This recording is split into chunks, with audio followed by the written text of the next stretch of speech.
विश्वोत्पत्त्यादितवे तापत्रय विनाशाय श्रीकृष्णाय वयं नमः। वंशे विभूषितकरा नवनीरदाभात् पीताम्बराधरुणबिम्बफलाधरुष्टात् पूर्णेन्दुसुन्दरमुखां दर्विम्बनेत्रां कृष्णां परं किमपि तत्त्वमहं न जाने। गुरुर्ब्रह्मा गुरुर्विष्णु गुरुर्देवो महेश्वरा गुरुर्साक्षात् परब्रह्म तस्मै श्री गुरुवे नमः। बोलो वृंदावन बिहारी लाल की, बोलो सतगुरुदेव भगवान की, राधा रानी सरकार की, तुलसी महारानी की। भगवान श्री कृष्ण चंद्र जी महाराज ने पूछा, कहा हे विप्रिया, नारद जी से वचन सुनकर महाराज पृथु बड़े विस्मित हुए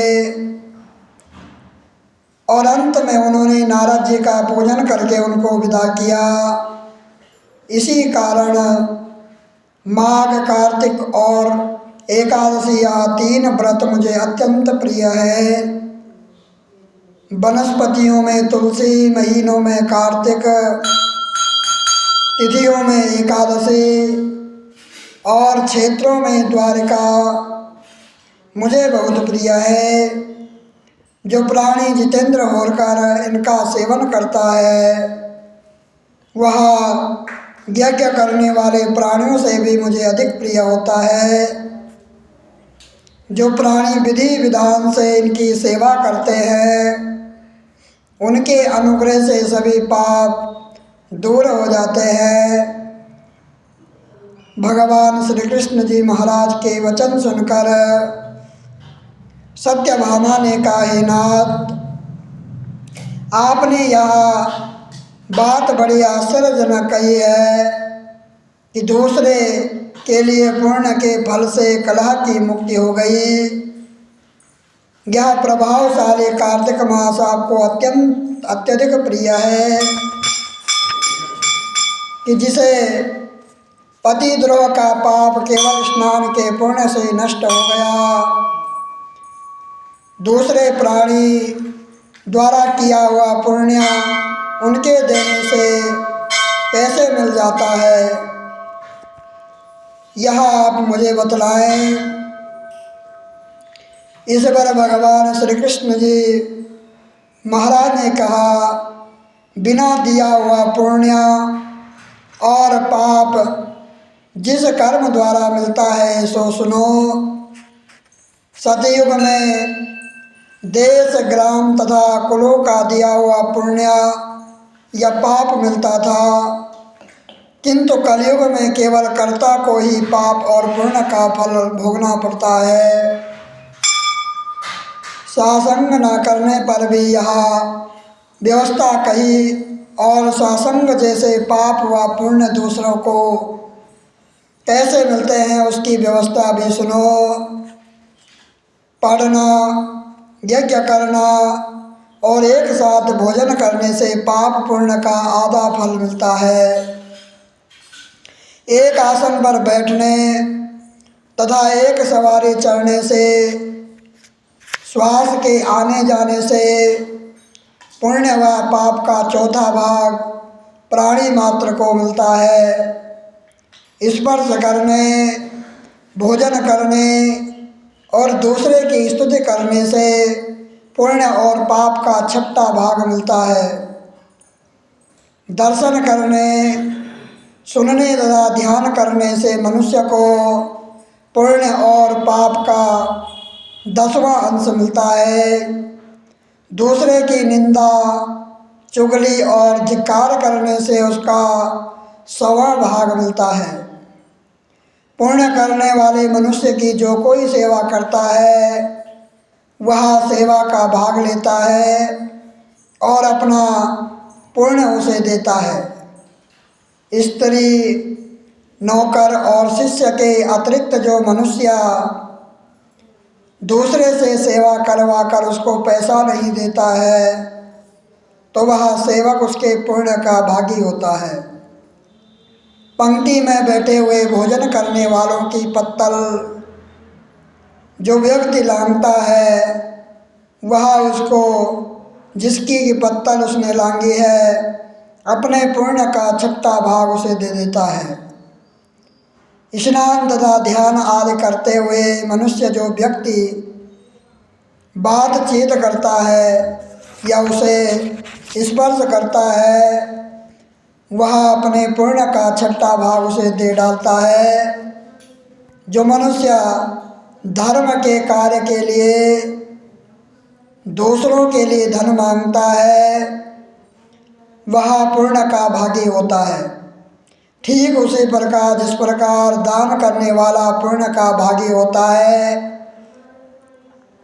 जो मनुष्य धर्म का उपदेश करता है पश्चात से श्रोता से याचन करता है वह अपने पुण्य का छठा भाग उसे देता है। जो मनुष्य दूसरों का धन चुराकर उससे धर्म करता है वह चोरी का पाप का फल भोगता है और शीघ्र ही निर्धन हो जाता है।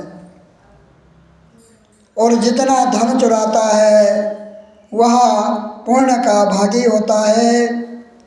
बिना ऋण के उतरे जो मनुष्य मर जाते हैं उनको ऋण देने वाले सज्जन पुण्य के भागी होते हैं।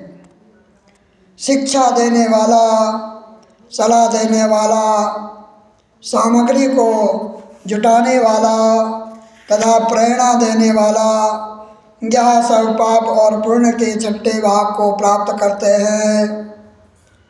राजा प्रजा के पुण्य के षष्ठ अंश का भागी होता है। गुरु शिष्य का, पति पत्नी का, पिता पुत्र का, स्त्री पति के किए हुए पुण्य का छठा भाग पाती है। पति को प्रसन्न रखने वाली आज्ञाकारिणी स्त्री पति के किए हुए पुण्य का आधा हिस्सा लेती है। जो पुण्य आत्मा प्राय लोगों को दान करता है वह उनके पुण्य का छठा भाग प्राप्त करता है। जीविका देने वाला मनुष्य जीविका ग्रहण करने वाले मनुष्य के पुण्य के छठे भाग को प्राप्त करता है। इस प्रकार दूसरों के किए हुए पुण्य अथवा पाप बिना देने के भी दूसरे को मिल जा सकते हैं, किंतु यह नियम जो कि मैंने बतलाए हैं कलयुग में लागू नहीं होते। कलयुग में तो एकमात्र कर्ता को ही अपने पाप व पुण्य भोगने पड़ते हैं। इस संबंध में मैं एक बड़ा पुराना इतिहास जो कि पवित्र भी है और बुद्धि का देने वाला भी कहता हूँ, ध्यानपूर्वक सुने। भगवान श्री कृष्णचंद्र महाराज ने कहा, पहले उज्जैन में एक महापापी और दुरात्मा धनेश्वर नामक एक ब्राह्मण रहता था। वह रस, चमड़ा और कंबल आदि का व्यापार करता था। वैश्यगामी था और मदपान आदि बुरे कर्म किया करता था।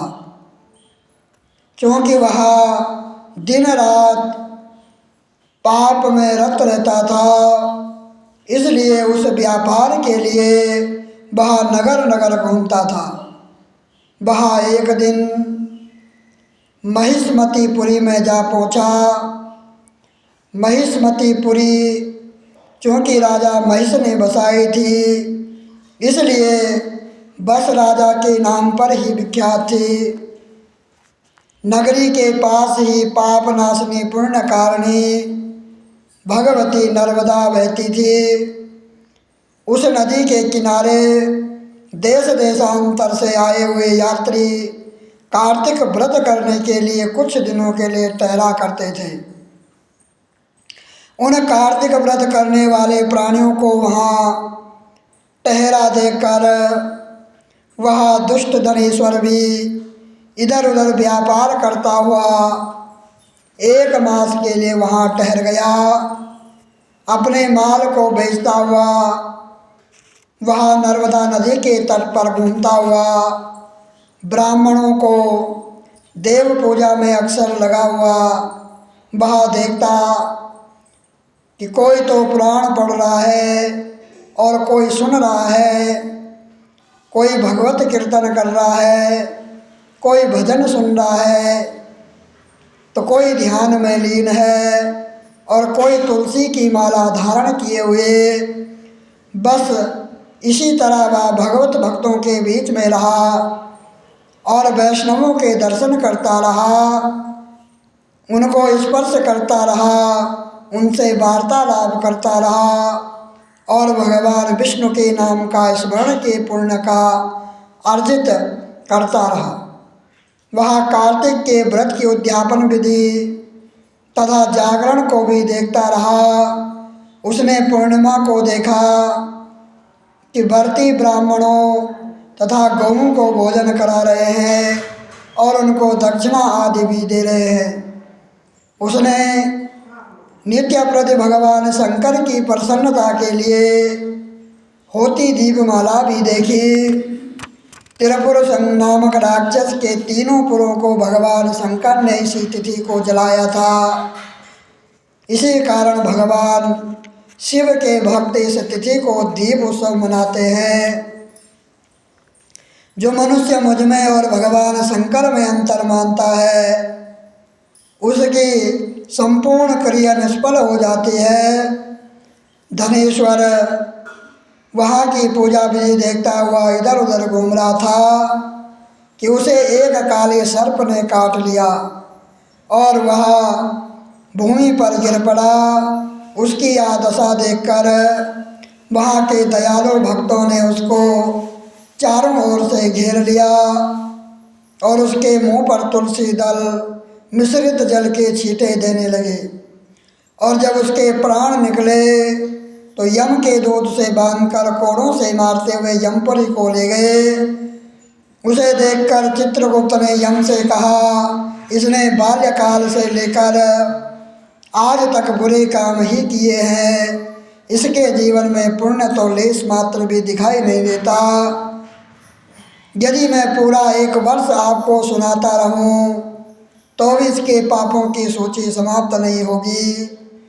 यह महापापी है, अतः इसको 1 कल्प घोर नरक में डालना चाहिए। चित्रगुप्त की बात सुनकर यमराज ने बड़े क्रोध में भरकर उसको अपना काल नेम के समान भयंकर रूप दिखाते हुए अपने अनुचरों को आज्ञा दी। उसने कहा, हे प्रेत सेनापतियों, इस दुष्ट मूर्ति को मुग्धरों से मारते हुए कुंडी पाक नरक में फेंक दो। भगवान श्री कृष्णचंद्र जी महाराज ने कहा कि यह सुनकर प्रेत सेनापतियों ने मुग्धरों से उसका सिर तोड़ते हुए कुंडी पाक नरक में ले जाकर खोलते हुए तेल की कढ़ाई में छोड़ दिया। प्रेत सेनापतियों ने ज्यों ही उसे तेल की कढ़ाई में फेंका त्यों ही लप लपाती हुई आग अपने आप ठंडी हो गई। जैसे कि प्रहलाद को अग्नि में डालने से वह अग्नि ठंडी हो गई। यह विचित्र घटना देखकर प्रेत सेनापतियों ने यमराज के पास जाकर सारा वृत्तांत कहा। यमराज भी सारा हाल सुनकर आश्चर्यचकित रह गए और धनेश्वर को अपने पास बुलाकर स्थिति पर विचार करने लगे। उसी समय नारायण नारायण का कीर्तन करते हुए देवर्षि नारद भी वहाँ पहुँचे और यमराज से कहने लगे, हे अरुण नंदन यमराज, यह ब्राह्मण नरक में डाले जाने के योग्य नहीं है, क्योंकि इसने अंत समय में कुछ शुभ कर्म किए हैं जो कि नरक यातना को नष्ट करने वाले हैं। जो लोग भगवत भक्तों का दर्शन करते हैं, उनसे वार्तालाप करते हैं और उनका स्पर्श करते हैं, चाहे उन्होंने कोई पुण्य कर्म न किया हो, सहज स्वर्ग के अधिकारी हो जाते हैं। अतः धनेश्वर भी पुण्य आत्माओं के संग व स्पर्श से स्वर्ग का अधिकारी हो गया। अतः वह पुण्य आत्मा है, ऐसे यक्ष योनि दो और केवल इसे पाप भोग करने वाले नरक दिखा दो। भगवान श्री कृष्ण चंद्र ने कहा, जब देवर्षि नारद ऐसा कहकर चले गए तो धनेश्वर को पुण्य आत्मा समझते हुए यमराज के दूतों को उसे नरक दिखाने की आज्ञा दी। भगवान श्री कृष्ण चंद्र महाराज ने कहा, प्रेतपति यमराज की आज्ञा से धनेश्वर को नरकों के पास ले गया और उनको दिखाता हुआ कहने लगा, हे धनेश्वर, इन भयंकर नरकों को देखो जिनमें कि पापियों को यम के दूत सदा ही दुख देते रहते हैं। यहाँ देखो, यह तप्त वाचुक नामक भयंकर नरक है, जिसमें देह के जलने के कारण पापी विलाप करते रहे हैं। भोजन के समय जो प्राणी भूखों को भोजन नहीं देते, वह बार बार नरक में डाले जाते हैं। वह मनुष्य